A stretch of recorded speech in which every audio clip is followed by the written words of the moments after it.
Bharat Ratna doctor Babasaheb Ambedkar यांच्या 127व्या जयंती सोहळ्यानिमित्त तळवली नवसील नाका या ठिकाणी विविध कार्यक्रमाचे आयोजन माजी नगरसेवक तानाजी पाटील यांनी केले होते।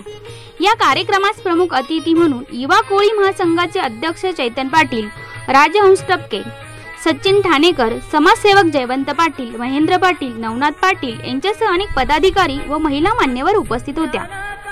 कार्यक्रमावेळी उपस्थित मान्यवरांनी डॉक्टर बाबासाहेब आंबेडकर व अनेक महापुरुषांच्या प्रतिमेस पुष्प अर्पण करत मानवंदना देण्यात आली। यावेळी उपस्थित प्रमुख पाहुण्यांचा पुष्पगुच्छ देऊन सन्मान करण्यात आला।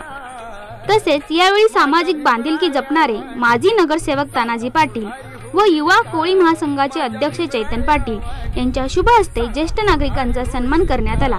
तसेच शालेय शिक्षण घेणाऱ्या विद्यार्थ्यांना मोफत वह्या तसेच डॉक्टर बाबासाहेब आंबेडकर यांच्या जीवनावर आधारित पुस्तकांचे वितरण देखील करण्यात आले।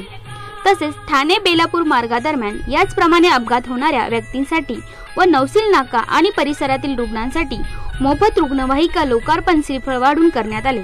याविषयी काही मान्यवरांनी प्रतिक्रिया देताना सांगितले, तळवली नाक्यावर आणि तळवली गाव परिसरामध्ये ॲम्ब्युलन्सची सुविधा नव्हती, रुग्णवाहिकेची सुविधा नव्हती आणि आम्ही औचित्य साधलं की भारतरत्न परमपूज्य डॉक्टर बाबासाहेब आंबेडकरांची 127वी जयंती च्या निमित्ताने आम्ही इथल्या लोकांना रुग्णवाहिका अर्पण करण्याचं ठरवलं होतं आणि ते काम आम्ही पूर्ण आज केलेलं आहे। त्याचा आनंद आम्हाला नक्कीच मिळत आहे। प्रत्येकाला हार्दिक शुभेच्छा आणि प्रथम त्यांना त्रिवार अभिवादन करते। आज जे डॉक्टर बाबासाहेब आंबेडकर निमित्त जयंती निमित्त आज ॲम्ब्युलन्स वाटप केले ते खरं अर्थाने गरजेचंच होतं। का तर भरपूर वर्षापासून हे प्लॅनिंग होतं त्यांनी ते आज सक्सेसफुल केलेलं आहे। कारण की ते रस्त्याच्याच बाजूला झोपडपट्टीचा पूर्ण एरिया आहे। मुलं खेळताना वगैरे लागतं, काय होतं, ॲक्सिडेंट होतात, ज्येष्ठ नागरिकांना रात्रीची चक्कर वगैरे येणे, काय असे आजार असतातच काही ना काही।